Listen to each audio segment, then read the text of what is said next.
Through the day, we've been listening to top voices and senior ministers in the Modi government. I want to go across now, live and exclusive on India Today, to former finance minister, former home minister, and one of the Congress's senior most leaders, Mr. P Chidambaram, joins us to talk about this farmer agitation and this big Bharat Bandh. Mr. Chidambaram, welcome to India Today. I want to start with your initial thoughts on the response that India has shown to the farmers' call for a Bharat Bandh. The government says that the response has largely been in opposition-ruled states, which suggests that this was always an opposition-led protest, not so much a farmers-led protest. What's your reading of the response that we've seen, sir? Well, the most affected states are the states that produce a lot of wheat and rice and give to the public distribution system. These are Punjab, Haryana, Chhattisgarh, Bengal, and a couple of other states. The Bandh was a great success in these states. What's the point of asking whether there was a successful Bandh in Kerala? Kerala is a food deficit state. So I think we should ask the right question and you will get the right answer. Let's take a look at where you think the farmers' agitation is going from here. There seems to be a split now in the 60-odd farmer groups. About one-third, 21 or so, are indicating to the government that they're okay with amendments to the three farm laws. They're not looking for a all or nothing, take these laws back kind of approach. Do you believe that there can be middle ground that is found? What's your reading of how you see this agitation move from here? That depends on what amendments are proposed and what amendments are accepted. Suppose the amendments virtually make the original bill or act unrecognizable and virtually change it into a practically new bill or new act. In the guise of amendment, what you have done is repeal and reenact. It's a well-known device in legal draftsmanship. You repeal and reenact. You can repeal and reenact. You can also bring about drastic amendments which amount to a repeal and reenact. So I can't comment on how much the 21 or so farmers' organizations that you're talking about, I don't know, are willing to accept in the form of amendment. I think what is important is the substance and not the methodology. Ultimately, if the original bill is no longer valid in respect of the 3 or 4 critical elements of the bill, I think the farmers would have achieved their purpose, whether it's a straight repeal or it's a repeal and reenactment. Let's come to your in-principle opposition to these 3 acts. The government is again and again citing the Congress's own manifesto from 2019, and for our viewers I just want to read 1 or 2 lines where you say in point 11 that the Congress will repeal the Agricultural Produce Marketing Committees Act and make trade in agricultural produce, including exports and interstate trade, free from all restrictions. We will establish farmers' markets with adequate infrastructure and support in large villages. Congress will formulate a policy on export and import of agricultural products that will support farmers and farmer produce companies and enhance their income. Now, the likes of Ravi Shankar Prasad and many others in the government have argued that a lot of what the government has done is what the Congress always wanted to do under the UPA. Then Agriculture Minister Sharad Pawar wrote multiple letters to state chief ministers trying to generate a sense of consensus on the same reforms, more or less, that the government is now pushed ahead. Why in opposition are you opposing these, Mr. Chidambaram? Certainly not. Let's take Sharad Pawarji's letters. Did Sharad Pawarji convey a decision or was he initiating a consultation? Any fair-minded person reading that letter will say he was initiating a consultation, an idea that is anathema to the Modi government. The Modi government doesn't consult anyone. It takes a decision, and if I may indulge in a play of words, it insults people, not consults people. And as far as the Congress manifesto is concerned, you are not reading the critical part of the manifesto. What is the soul of that 2 paragraphs? The soul of the two paragraphs was that we will establish markets in large villages and small towns. How many small towns are there in India? Forget the large villages. How many small towns are there in India? Literally thousands. And if you count the large villages, it will run to over 10,000, maybe 20,000, maybe 25,000. What we promised is that we will establish markets in large villages and small towns. That is, the multiply and decentralize the idea of APMC into accessible markets for farmers. Once that is done, the APMC itself becomes just another large market. What is lacking for the farmer today is accessible markets. For example, if you take Maharashtra, there are 326 market yards. The average distance the farmer should travel to reach a market yard with his produce is 25 kilometers. Now, how does a farmer, a small farmer, 85% of small farmers with less than 1 hectare, what is the surplus he has? The surplus he has is about 25, 30, 40, 50 bags of paddy. Now, to take 50 bags of paddy, bag it, load it, transport it, unload it, sell it in the market yard, wait for a couple of days to get the money and come back, is he going to travel 25 kilometers to do that? So we must have thousands and thousands of markets in small towns and large villages. You're missing the soul. No, sir, but the manifesto also talks about repealing the Agricultural Produced Marketing Committees Act. The government says just hear my question, sir. We're not repealing the APMC. Instead, we are creating an alternate route for the farmers to be able to sell directly to private companies. It takes away nothing. It gives them an alternate route. If they don't want to sell via that alternate route, then so be it. The existing provisions of MSP and APMC continue. Based on two presumptions which are both wrong. The presumption is that the farmer is not selling in the APMC because he has a choice. He is not selling in the APMC because the APMC markets are practically inaccessible, except to a small number. The second and more dangerous presumption and wrong presumption is that the seller and the buyer have equal bargaining price or power. Today, it is practically a seller's market. What the farm bills do is convert it into a buyer's market. And if the buyer happens to be a corporate or a multinational, what is the power of a farmer with 25 bags of paddy? Please put yourself in the farmer's position. We are talking about 85% of farmers who have a holding less than 1 hectare, or about 2.2 acres. So the point is, you create thousands of markets, you deregulate, decentralize the marketing facility, lightly regulate it. Only one condition will be that the decentralized markets will weigh the produce and nobody can buy or sell at less than MSP. That is what the farmer wants. You don't ask the farmer what he wants. No, sir, but to this, the government counters saying, you've been finance minister, you were in government for 10 years, you've been in government even before that.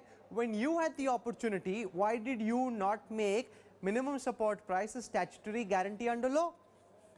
This question can be asked of every government. It can be asked of every government. You don't ask the Jawaharlal Nehru government and the Indira Gandhi government, why did you not send a rocket to the moon? As we go along, we do more and more things. Did we sit on our backsides for 10 years doing nothing?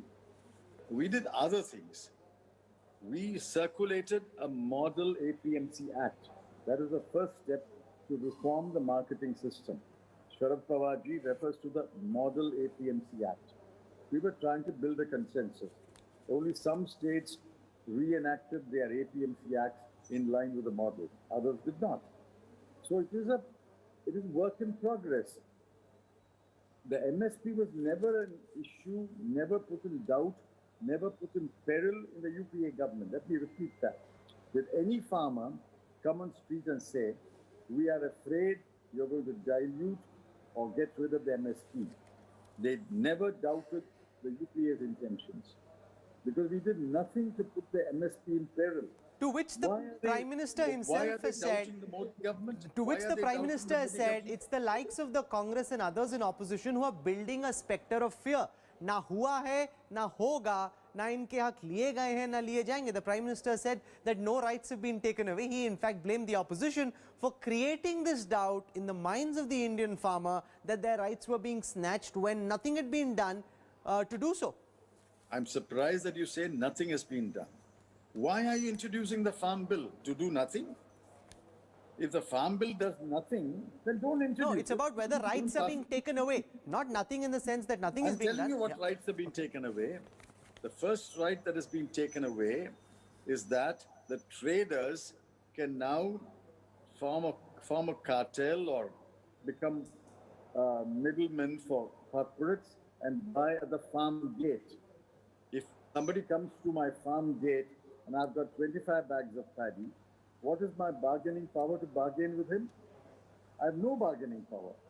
I have to sell it to him. No, why is that a bad thing? No, sir, once again, try and explain this to me. I seriously don't understand. What's happening So once again, if the trader comes and offers a particular price and the farmer thinks it worthwhile, agrees to enter into a transaction with the trader, what's wrong with that? If he says that that rate is not remunerative, he still has the right to go to the Sarkari Mandi and sell over there like he has been all this while. This is just an alternate route. I thought I've explained to you. I've got the statistics of those who sell in mandis.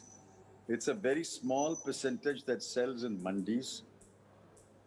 A very small percentage sells in mandis. For example, the last published data of the government shows that roughly between 52% and 70% of agricultural produce is sold to the local trader.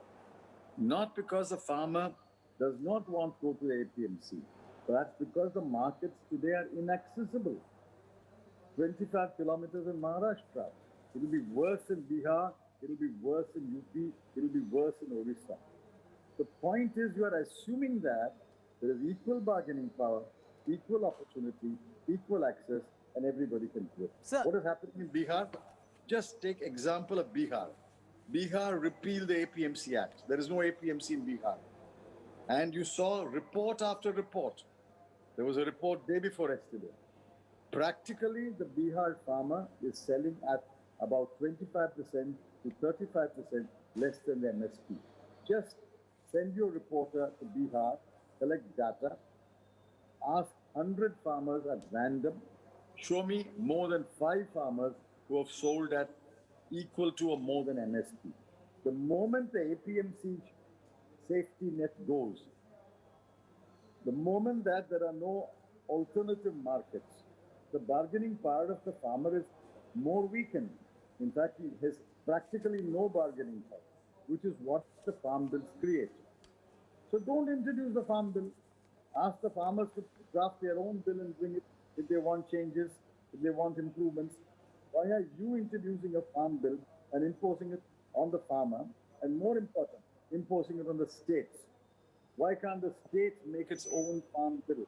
Please answer that question. So allow me to present a counter. You've been India's finance minister. You well recognize the need for urgent farm reforms. The fact that Indian agriculture in states like Punjab and Haryana is seeing the law of diminishing returns play out really fast. We are drawing more and more resources such as water. Water tables are plunging. We're producing paddy in states where the water table simply isn't enough to be able to sustain it. We need to move away from our current agricultural practices to a new set of high-value yield practices, and unless there is reform in that direction, Indian agriculture over the years and over generations will become more and more unsustainable. That's the reality which any government, whether you or FM or somebody else is, that's what the people in power will need to deal with, sir. The answer is not to impose unilaterally, arbitrarily drafted farm bills. The answer is to set down your list of priorities and say, this is what we want. Crops which consume less water, less paddy, less wheat, more alternative crops. This is what we want. Now, we put it on one side of the table. Now, you come and tell us what you can do, what kind of law we can draft to meet these requirements, which are good for India's future and which will not jeopardize your interests. Call the farmers, call the states, ask them to write down what their minimum requirements are. Let the central government set out what its minimum requirements are and go into a consultation. Is that what they did? To which Ravi Shankar Prasad and others counter by saying it's not as if this was just thought of one fine day and written out on a sheet of paper and passed as law. This has been part of a consultative process for the past several months, multiple rounds of negotiation and conversation, they say, happened with farmers and farmer unions. This is what we heard from the Law Minister Ravi Shankar Prasad when he did the press conference. No, but Ravi Shankar Prasad is not necessarily the gospel of truth. No, tell us, show the minutes. They did not consult opposition parties. They did not even allow a debate in the Rajya Sabha. They did not allow a vote in the Rajya Sabha. Show us the minutes of the meeting. Show us the dates. Show us the video. Show us the minutes of the meeting. Why believe what a minister says is gospel truth? I can show you what Mr. Ravi Shankar Prasad said about optical fiber. In fact, I've written a column on that. How it should have been completed in 2016. And in August 2020, the Prime Minister repeats the promise after 4 years. So I can show promise after promise. So ask them to produce the minutes and the video. We will know what discussion and what consultation happened and with what categories of consultees. Your other point is about why the government brought this bill, to which the government says we have the electoral mandate. Whether people want the bill or not is also dependent on whether we were voted to power. We went to people, we've been voted to power, we believe this is in India's larger long-term interest, and therefore as the government of the day, it is our right to bring the bill which we believe will help fix Indian agriculture in the years going forward. That's their official answer to that question that you were asking. I'm glad you said that. This attitude has got a new name now. It is called Trumpism. I have been elected president. I can do what I like. I can withdraw from the Paris Climate Accord. I can withdraw troops irrespective of whether that region will go back to turmoil. I can repeal DACA. I can impose H-1B visa conditions and make them stricter. I can throw children also into prison, separate them from parents. That is Trumpism. Then let the BJP say Trump is our hero. And what we are running is not a Modi Sarkar, but a Trump Sarkar. Aapki baar, Trump Sarkar. You can say that here. This is Trumpism. Trumpism is an anathema of democracy. Democracy is based on consultation, arriving at a consensus, and then using your majority to pass the resolution, the necessary bills. The majority is not to impose your will. The majority is to facilitate a legislative process. The views must be formed only after consultation, only after deliberation, and after forging a consensus. Either you choose democracy or you choose Trumpism. It's your choice. Okay, we've heard from the government, we've now heard from the opposition, and as always, our effort is to draw out both sides and leave it to our viewers to decide who they believe has the more compelling argument. Mr. P Chidambaram, for joining us on the news track. Thank you. Thank you. We'll slip into a very quick break right now. We'll have more for you.